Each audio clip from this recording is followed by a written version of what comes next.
man.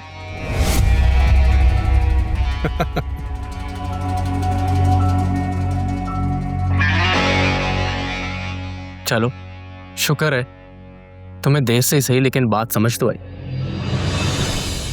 मैं तुमसे बाद में बात करती हूँ।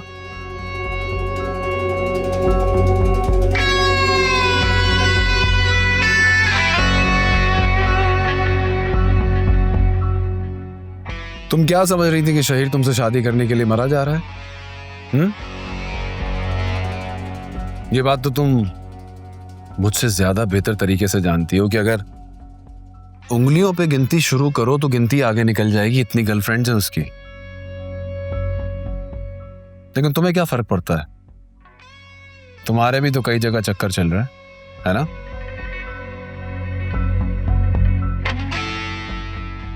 अच्छा, अगर मैं इतनी बुरी और काबिले नफरत थी तो तुम क्यों मरे जा रहे थे मेरे पे?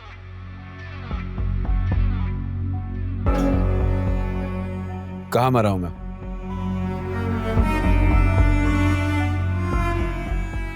बिल्कुल ठीक हूं मैं। बहुत खुश हूं और सैटिस्फाइड जिंदगी गुजार रहा हूं रोशनी के साथ। अच्छी तसल्ली है। झूठी तसल्लियां देना तुम्हारा काम है, और ये तुम्हारी इमेजिनेशन है कि मेरे दिल में तुम्हारे लिए कोई जगह बाकी है। तो ठीक है, अगर तुम सच कह रहे हो फिर तो तुम्हें मेरे और शहीर के रिश्ते को पूरे दिल से एक्सेप्ट करना चाहिए। तुम्हें क्या तकलीफ हो रही है मेरी उससे शादी से? क्यों उसकी बुराई करके मेरा दिल बदगुमान कर रहे हो उससे? तुम हो कौन? क्या औकात है तुम्हारी? और जो तुमने फैंटेसी का बबल क्रिएट किया है ना, ये कब का बर्स्ट हो चुका है। You're in denial. डिनायल में मैं नहीं बल्कि तुम हो। मैं अच्छी तरह जानती हूँ कि तुम अभी भी मुझे चाहते हो। तुमसे रास्ता जुदा किए एक जमाना बीत चुका है माँ, और तुमने जो मोहब्बत के नाम पे खेल खेला है ना, और जो घाव मुझको दिया है, वो कब का भर चुकी है रोशनी अपनी मोहब्बत से, अपने खुलूस से।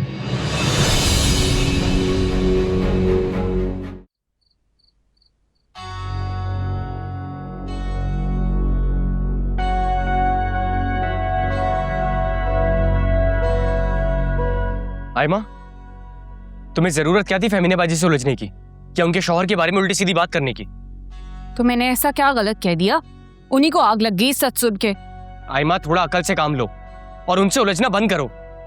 या फिर एक काम करो, अपना बोरिया बिस्तर बांध लो, क्योंकि उनसे लड़ाई का मतलब यही है कि वो तुम्हें यहां टिकने नहीं देंगी।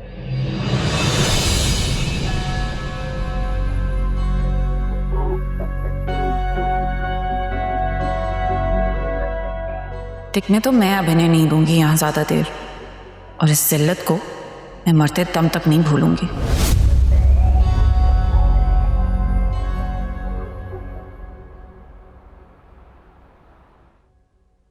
मैंने तमन्ना और शहीर को कभी बाउंड नहीं किया। इन दोनों को यह हक हासिल है कि वो अपनी मर्जी से अपना लाइफ पार्टनर खुद चुने है। शहीर आपकी बहन से शादी करना चाहते हैं और मेरी खुशी भी इसकी खुशी में। बिल्कुल।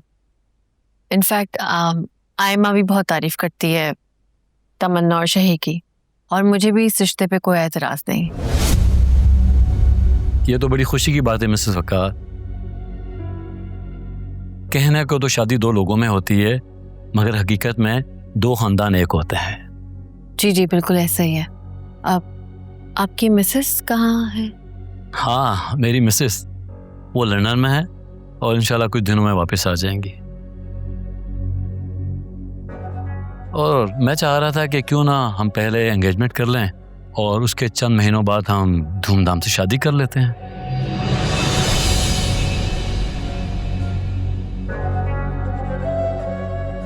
मगर मेरा कहना ये कि बात पक्की तो हो ही चुकी है, तो डायरेक्ट शादी कर लें तो ज़्यादा बेहतर नहीं है? जैसे आपकी मर्जी। लेकिन शादी की तैयारियों में तो 5-6 महीने लग जाएंगे, तो क्यों ना हम छोटा सा एक फंक्शन कर लें?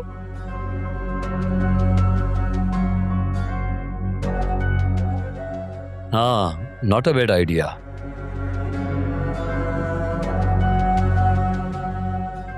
मिसेस वकार, वैसे तो शहीर मेरा भतीजा है, लेकिन मैंने इसे अपनी सगी औलाद से बढ़कर पाला है और मैं चाहूँगा कि मैं अपने भतीजे की शादी बड़े ही धूमधाम से करूँ और अपने सारे अरमान पूरे करूँ।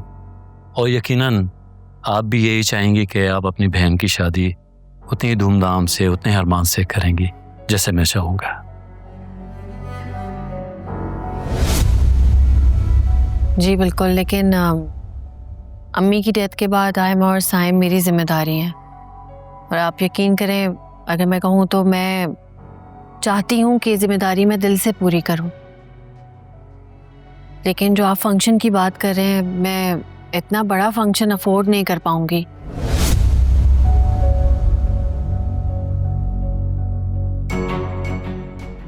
मैं चाहती हूँ कि बस सादगी से शादी हो जाए और हाइमा बस इस घर में आ जाए और खुश रहे।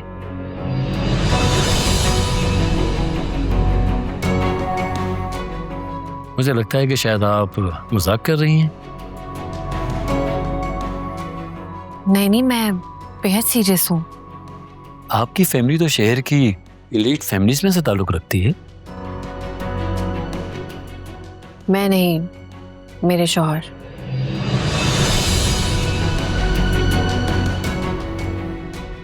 मेरे शौहर का ताल्लुक एक रईस खानदान से है, मेरा नहीं है। मैं तो बहुत हम्बल फैमिली से ताल्लुक रखती हूँ और आयमा मेरी जिम्मेदारी है, मेरे शौहर की नहीं।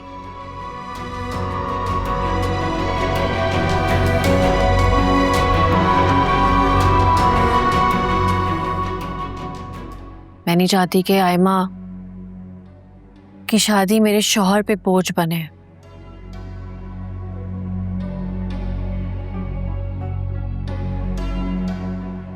तो बस जितनी सादगी से ये चीज़ हो सकती है मैं करना चाहती हूँ, लेकिन आप यकीन करें मैं कोई भी कमी पेशी नहीं रखूँगी।